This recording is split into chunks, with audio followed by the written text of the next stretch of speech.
আহ্বান জানাতে চাই, যত অন্যায় বিচার বহির্ভূত হত্যাকাণ্ড চলছে, এই হত্যাকাণ্ড অবিলম্বে বন্ধ করতে হবে। যারা রাজপথ থেকে আন্দোলনের মধ্য দিয়ে উপদেষ্টা হয়েছেন, আপনাদেরকে বলি, আমরা আপনাদের সহযোগী, আন্দোলনে ছিলাম সহযোগী, সংগ্রামে ছিলাম সহযোগী, ফ্যাসিবাদের বিরুদ্ধে লড়াইয়ের মাঠে ছিলাম আমরা সহযোগী। এখন এই ক্রান্তিকালে রাষ্ট্র পরিচালনায় আমরা আপনাদেরকে সহযোগিতা করতে চাই।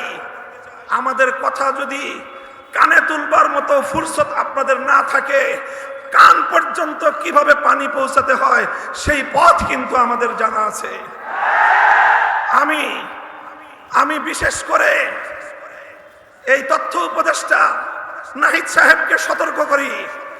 আমি তার দৃষ্টি আকর্ষণ করে বলতে চাই, মামুনুল হককে চিনেন না? আজকে ফ্যাসিবাদ বিলোপ হওয়ার 1.5 মাসের মাথায় আমার বিরুদ্ধে অনলাইনে ফেসবুক কর্তৃপক্ষ সহ ইউটিউব কর্তৃপক্ষ সহ অঘোষিত নিষেধাজ্ঞা জারি করে রেখেছে। আমার নিউজ কভার করে এই পর্যন্ত বাংলাদেশে প্রায় শতাধিক জাতীয় নিউজ পোর্টাল তারা রেস্ট্রিকশনের শিকার হয়েছে। আপনারা ওখানে বিলাসিতা করেন, বৈষম্যের বিরুদ্ধে সংগ্রামী আমাদেরকে আমাদের সমস্যাগুলোকে সমাধান করবার কোন চিন্তা আপনাদের নাই। আপনারা উপদেষ্টা পরিষদ রাষ্ট্র পরিচালনা করতে পারবেন না আমাদের সহযোগিতা ছাড়া। আমার এই বক্তব্যের 24 ঘন্টার মধ্যে যদি আপনারা কোনো ব্যবস্থা গ্রহণ না করেন, আমরা আপনাদের বিরুদ্ধে ব্যবস্থা গ্রহণ করতে বাধ্য হব।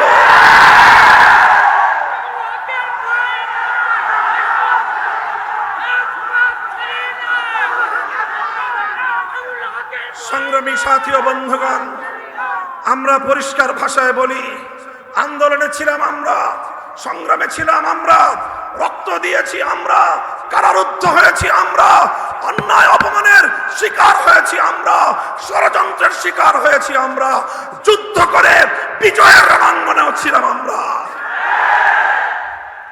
এখন সম্মিলিতভাবে এই রাষ্ট্রটাকে এগিয়ে নেওয়ার দায়িত্ব আমাদের। আমরা সহযোগিতা করতে চাই, গায়ে পড়ে সহযোগিতা করতে চাই। আমাদের গায়ে পড়ে সহযোগিতা যদি পায়ে ঠেলতে চান, সে পা ভেঙে গুড়িয়ে দিতে এক মুহূর্ত আমরা বিলম্ব করব না। আল্লাহ পাক রব্বুল আলামিন এই বাংলাদেশকে একটি সুন্দর, সমৃদ্ধশালী একটি বাংলাদেশ হিসেবে এগিয়ে নেওয়ার তৌফিক দান করুন। আমরা পরিষ্কার ভাষায় বলি, আমরা ইসলামী রাজনীতি করি। এদেশে খেলাফত রাষ্ট্র ব্যবস্থা প্রতিষ্ঠার জন্যই আমাদের জীবন যৌবনকে আমরা উৎসর্গ করতে চাই। আপনারা কে কি রাজনীতি করবেন আপনাদের বিষয়। আমরা আমাদের আদর্শ আপনাদের উপর জোর করে চাপিয়ে দিতে চাই না, কিন্তু আমাদের রাজনীতির প্রতি যদি কেউ বৈষম্যমূলক দৃষ্টিভঙ্গি নিয়ে তাকাবার চেষ্টা করেন, চোখ উপড়ে ফেলবো। আমরা কারো করুণা চাই না, অধিকার চাই। ভিক্ষা চাই না, আমরা অধিকার চাই।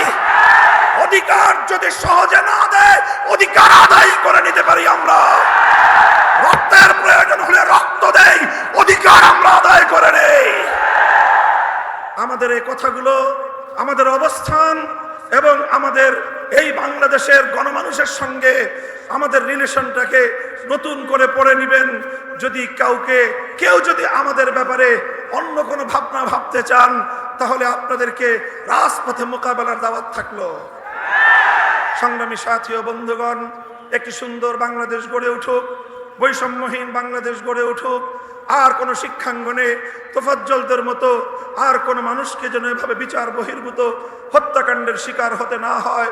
সকল বিচার বহির্ভূত হত্যাকাণ্ডগুলোকে তদন্তপূর্বক প্রকৃত দোষীদের বিরুদ্ধে ব্যবস্থা গ্রহণের দাবি জানিয়ে একটি সুন্দর, সুশৃঙ্খল, উপনিবেশহীন, উপনিবেশবাদহীন, উপনিবেশবাদ মুক্ত, স্বাধীন একটি স্বনির্ভর জাতি গঠনের জন্য যা যা করতে হয় তা করার জন্য আহ্বান এবং তার সহযোগিতার আহ্বান জানিয়ে বক্তব্য শেষ করলাম।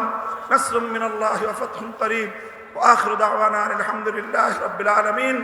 বাংলাদেশ খেলাফত ছাত্র মজলিস জিন্দাবাদ, বাংলাদেশ খেলাফত মজলিস জিন্দাবাদ। সুবহানাল্লাহি ওয়া বিহামদিহি, সুবহানাকাল্লাহুম্মা ওয়া বিহামদিক, আশহাদু আল্লা ইলাহা ইল্লা আনতা, আস্তাগফিরুকা ওয়া আতুবু ইলাইক।